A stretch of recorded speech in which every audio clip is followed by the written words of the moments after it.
Data, data, data, and data. That is all we hear these days. Data is the new oil.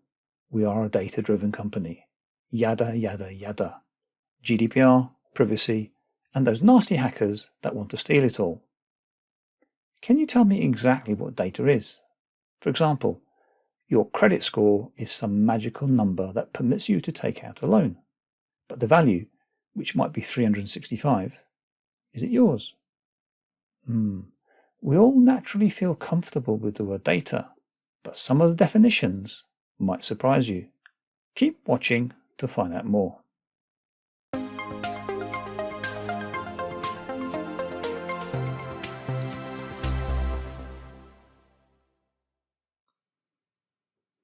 Before we crack on with the content, I just want to quickly say we are passionate about this stuff. Please like and share so that others may too discover this content. We create materials around education, technology, AI, business, social issues and futurism. Join, subscribe, follow us.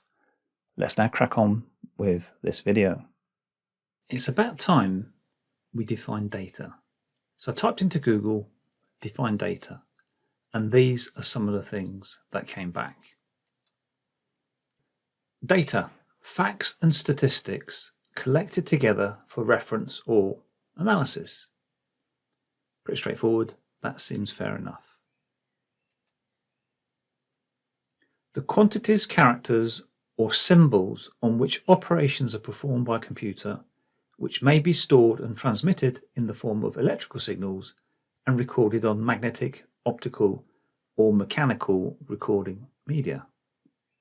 Yeah, I kind of get that, but it does feel like it's something out of the 1960s and 70s, the way computers and storage are mentioned.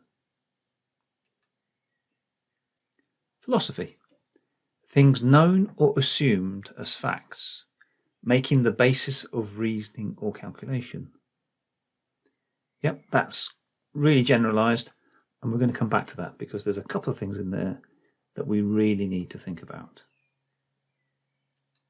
So if we now go back in time to try and understand where these words came from, so datum from about the mid-17th century,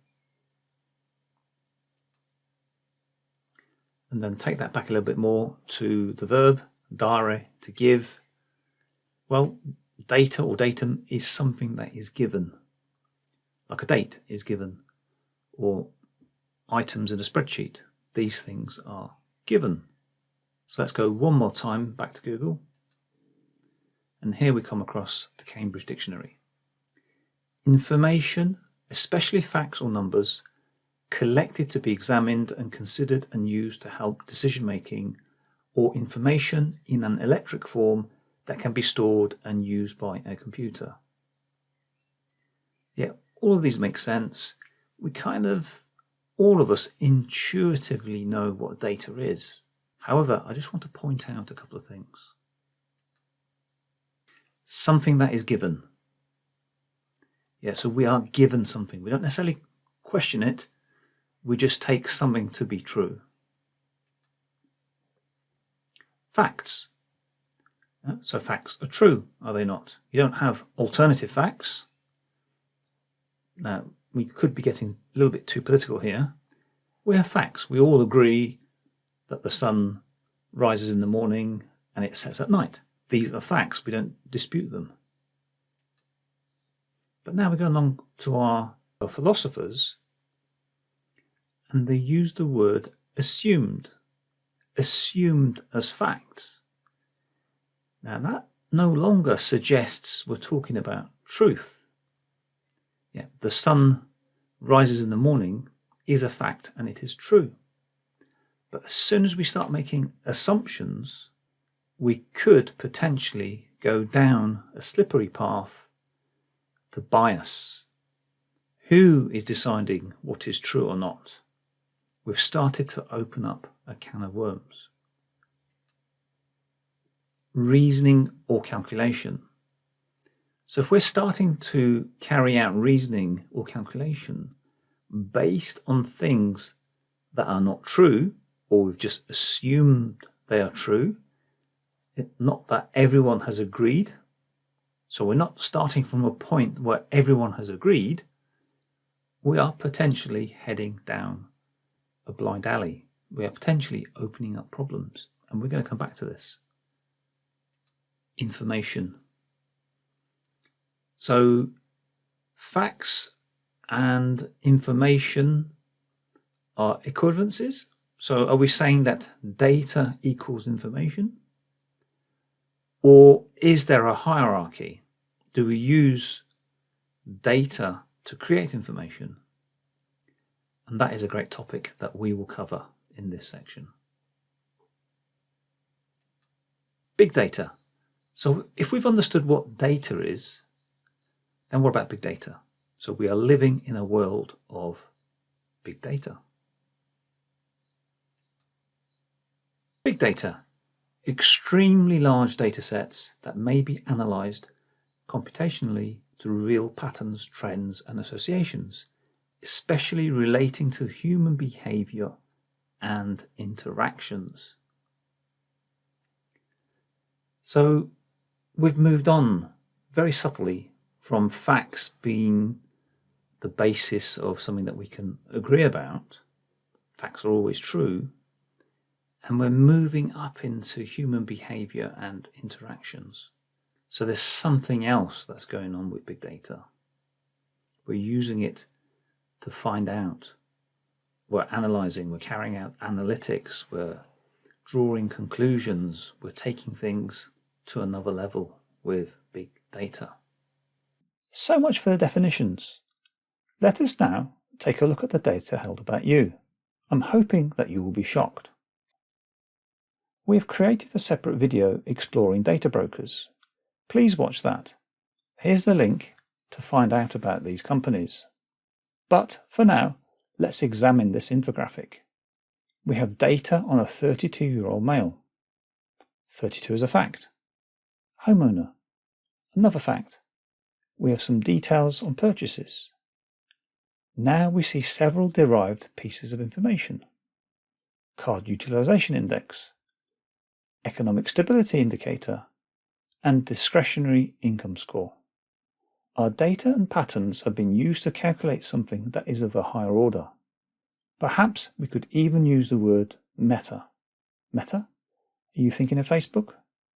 We might be interacting with Facebook and posting cat pictures, and they are operating at a higher order with our data. Clever name for a company, right? I digress.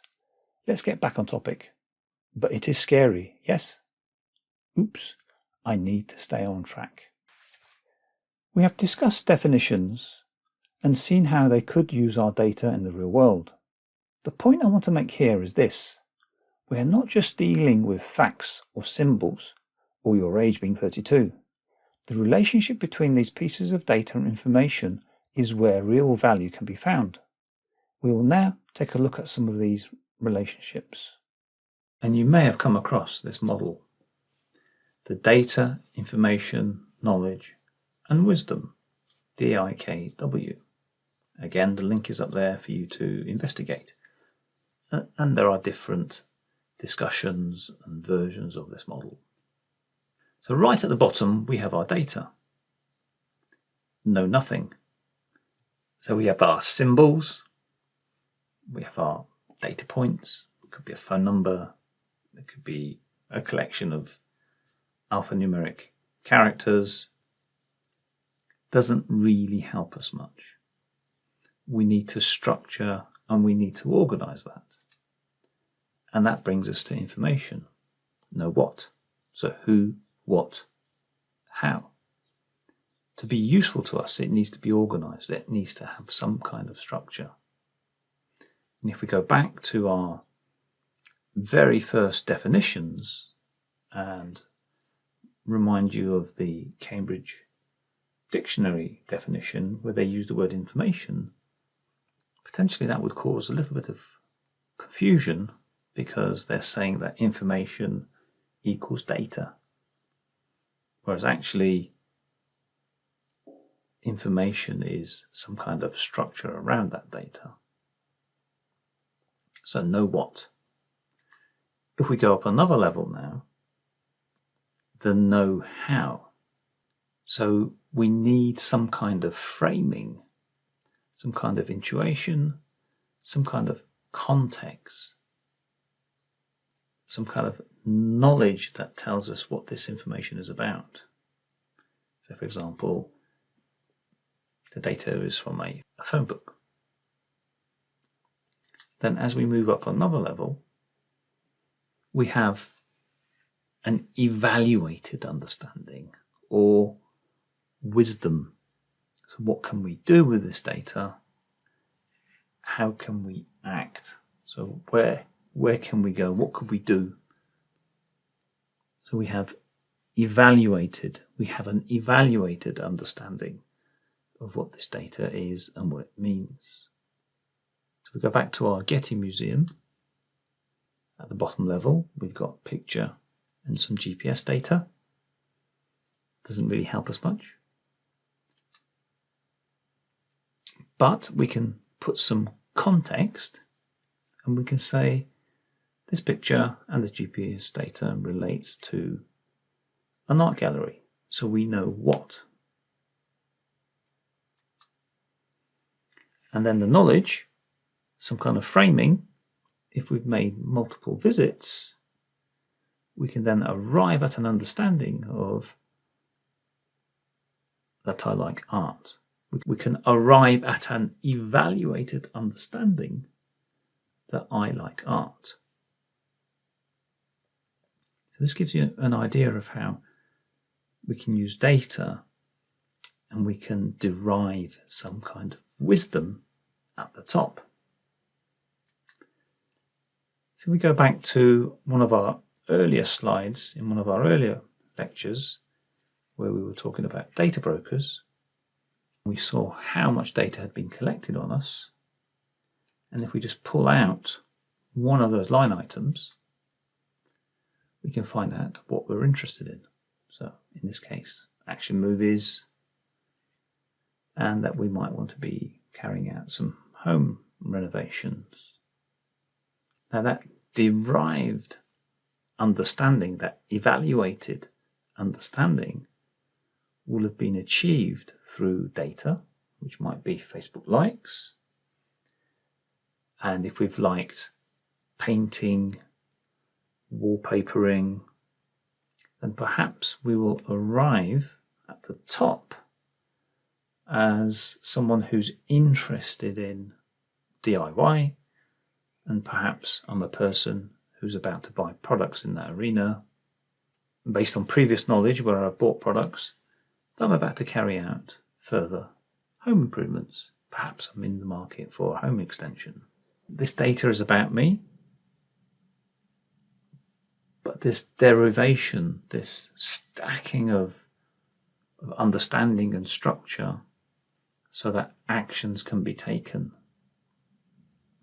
So who's in control of that? How do we apply security? How do I keep that private? Do I want everyone to know that? But as we stand today, this information is stored, it's sold, it's passed on from company to company, even to governments. Phew, good to get all that hierarchical stuff out of the way, eh? So what can we take away from all of this? Takeaway 1. Our definitions and interchangeable use of words such as data information can be pretty confusing. Understanding the terms can help us value what we see in front of us. Age equals 32. So what? But the derived data leading to the notion that Mr. Smith has a lot of money to spend will be useful to someone or some organisation. Takeaway 2. We can now see an essential aspect of data privacy. There is a lot of information, knowledge and wisdom about you. They know it, but you and I do not. How do you find this data? How do we know if it's been used against us? By the government, corporations, or even hackers? And the final takeaway, number 3. Now, this is why I'm so passionate about this stuff. If we know and understand more about how our data is used, we are much more likely to wake up and demand that government take action to protect us. We need to spread the knowledge to help raise awareness about these issues. We are making more of these videos, so please like, share and subscribe. Better still, take our course on data privacy and protection. Here is the link. See you in the next video, and thank you for watching.